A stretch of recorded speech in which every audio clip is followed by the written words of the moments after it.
안녕하셨어요, 디빌레라 여러분. 입춘추위가 아주 맹위를 떨치고 있습니다. 이 24절기라는 게 중국 화북지방 기준으로 만들어진 것이기 때문에 우리가 체감하기에는 좀 시차가 있는 것은 사실입니다. 제 경험상으로 봤을 적엔 대략 열흘 정도의 차이는 있는 것 같아요. 그러니까 2월 중순쯤 돼야 봄 기운을 제대로 느낄 수 있지 않나 그렇게 생각해 봅니다.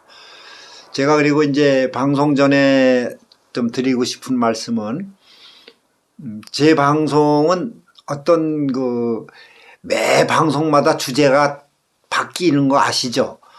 그러니까 무슨 소설이나 어떤 스토리 이런 전개가 계속 연결되는 게 아니고 제가 이제 일을 하면서 실생활에서 느끼고 깨달은 것들 이런 것들을 이제 그때그때 메모했다가 이 원고를 써서 이제 방송을 하는 이런 식인데, 그러니까 이게 매 방송이 스토리의 전개가 연결되는 건 아니죠. 그럼 수필 형식으로 쓰다 보니까 그걸 좀 참고하시고 봐주셨으면 해서 드리는 말씀입니다. 오늘은 제가 제목이 도통하고 싶나? 이게 제목입니다. 자, 요건 좀 기니까 제가 빨리 읽어 드릴게요.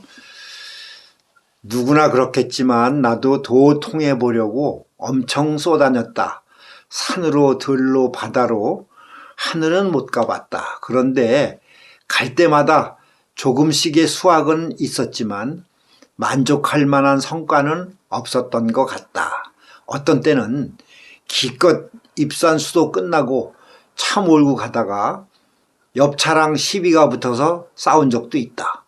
그러면 그 며칠간의 고생은 말짱 헛일이 되는 거다.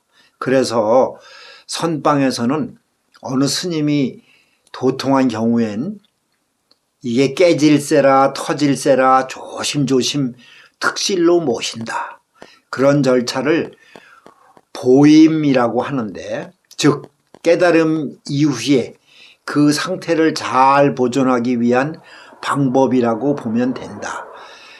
감방에서 여러 명이 있다가 독방으로 들어가는 것과 같다. 불자들이나 수행자들이 이걸 보면 불경스럽다고 돌팔매질 할지도 모르지만 유명한 성철 스님도 집 밖에 철조망 치고 조심했다고 하지 않던가? 보잘것없는 내가 수천 년 수백 년 내려온 전통적인 방식을 가타부타 할 수도 없고 해서도 안 되는 건데, 나는 다만 내 생각을 밝히고 싶을 뿐이다. 내 생각엔 도통하고 싶으면 우선 접근하는 방식과 마인드를 바꿔야 한다. 나도 옛날엔 도 닦으려면 무조건 조용하고 깊은 골짜기로 들어가야 한다고 배웠고 그렇게도 해봤다. 물론 그것은 속세의 그 시끄러움을 벗어나야 자아 성찰이나 견성이 수월하지 않겠나 하는 건데, 해보니 꼭 그런 것만은 아니더라. 흔히들 골치 아픈 일이 있을 때 푸념하는 말들이 에휴 산속에 가서 조용히 쉬고 싶다 라고 하는데, 실제로 해보라. 그것이 잘 되는가? 이미 마음속에 걱정거리가 잔뜩 쌓여 있는데 그걸 갖고 산속이나 절간에 들어가 앉은들 그것들이 없어지나? 산속에 들어앉아서 세상 걱정하고 있으면 그게 해결되나? 보통의 선생이나 스승들이 그럴 때 하는 말이 번뇌의 망상을 깨버려라. 말은 쉽자만 그게 쉽나? 오죽하면 내가 한참 열공할 때 이런 글자가 보이기도 했었겠나. 지단, 이게 글자 그대로 해석한다면 지혜로 번뇌를 끊으라는 뜻이다. 물론 다른 뜻으로 해석할 수도 있지만 뭐 도찐 개찐이다.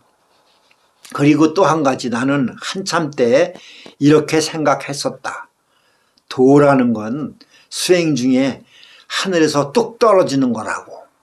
즉 열심히 궁구하면 뭔가 주실 것이라는 기대감 같은 것이다. 실제로 그런 면도 있기는 하다. 열심히 수행하면 뒤통수를 때리면서 뭔가 올 때가 있다. 그땐 세상이 평화롭고 만물이 행복해 보인다. 실제로 도통하신 분들의 공통적인 느낌이다. 그런데 그것이 한 번 왔다고 해서 영원불멸이 아니고 그걸 지키고 보존해야 온전히 취할 수 있는 것이다. 그러자니 이 속인들과 뒤섞여서 생활할 수가 없는 거지. 뒤죽박죽 되어버리니까 말이다. 물론 아주 예외적으로 원효대사 같은 분들은 가능했다고 보더라. 원효 스님은 깨달음 후에 속세에서 불황배들과 어울리고 자신을 짝사랑하던 요석공주에게 육보시기까지 해서 설총을 낳기도 했대. 우리는 이 대목에서 답을 찾을 수도 있을 것 같다. 도통했다고 걸음조차 새색시처럼 조심해서 걸어야 하고 말도 하지 말고 음식도 조심해야 하고 상상해보라. 나도 그랬다. 머리 조심하려고 머리도 돌리지 않고 몸도 아주 천천히 부드럽게 입가엔 온화한 미소까지. 그런데 이것이 며칠 못 간다. 이유는 수십 가지가 있는데 여기서 다 말하기는 적절치 않고 내가 결론적으로 주장하는 것은 원효의 수행법이라고 할 수 있다. 나는 달마대사보다 원효 스님이 더 살갑게 느껴진다. 당나라로 유학 가다가 무덤 속에서 해골바가지 물 마시고 깨달음을 얻어 유턴하신 그 부분이 나는 진정한 깨달음이라고 본다. 물론 같이 동행했던 의상 스님이 상대적으로 격화되는 것은 아니다. 그건 사람마다 다를 테니까. 내가 장황하게 늘어놓는 것은 결국 이거다. 우리는 생활 속에서 도를 찾아야 한다는 말이다. 이름하여 생활도인이다. 만약 도통하려면 꼭 산속에 들어가야 한다면 대한민국에 사는 초만원이 될 것이다. 옛 방식을 부정하자는 게 아니라 시대에 맞춰서 온고지신하자는 말이다. 속세에 살면서 생활 자체에서 깨달음을 갖는 그런 방법을 배워야 한다. 흔히 도통하신 분들이나 큰 스님이나 아니면 시골에서 선농일체를 하며 사는 분들이 텃밭에 무언가 심고 가꾸고 우리가 볼 때 소소한 행복을 찾으며 사는 분들, 그런 분들이 생활도인에 근접된 생활이라. 그렇다고 본다. 수십 년 과부자 틀고 면벽 수행을 해도 신은 우리에게 초능력을 주시지는 않는다. 극히 예외인 경우가 있긴 하지만 결국 도라는 건 하늘에서 뚝 떨어지는 게 아니라 새생활에서 굴러다닌다는 것이다. 내가 글솜씨가 부족해서 알아듣는 분들이 답답할 수도 있겠지만 어쩔 수 없다. 여러분들이 찾아서 먹는 수밖에. 내가 먹고 살면서 생활하면서 수시로 깨닫는 훈련을 하라. 텃밭에 채소를 가꾸며 강아지 밥 주며 이른바 소확행을 하고 우주의 변화를 읽는 훈련을 하라. 멀리 가려고만 하지 말고 집 안에서 찾아라.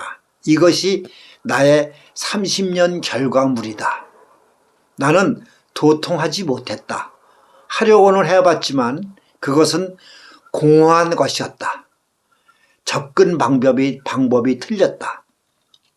나의 이런 방식이 옳은 것인지조차도 나는 자신 있게 말 못한다. 다만 나처럼 고생하는 수많은 후학들에게 경험담을 알려줄 뿐이다. 돈은 공중에 있는 게 아니고 내 마음속에 있는 것이었다. 물론 생활 속에서 찾는 경지도 쉬운 게 아니다.